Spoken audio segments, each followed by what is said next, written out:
This is Everyday Grammar. I'm Lucia. And I'm Kaveh.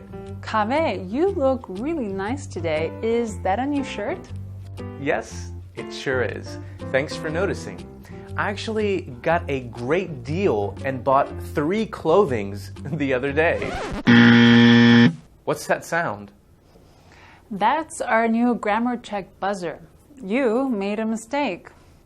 So, why did it go off? It's probably because you didn't use a non-count noun correctly. A non-count noun is a group, mass, or collective noun. They cannot be counted because they are either too small or too abstract. Non-count nouns have no plural form, even if they refer to multiple items.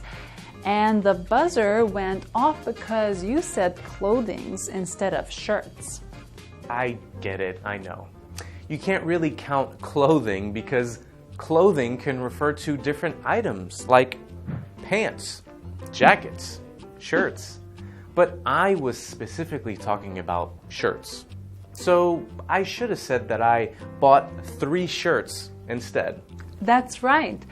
Just remember that non-count nouns often refer to other groups of similar objects, like furniture, food, money, homework.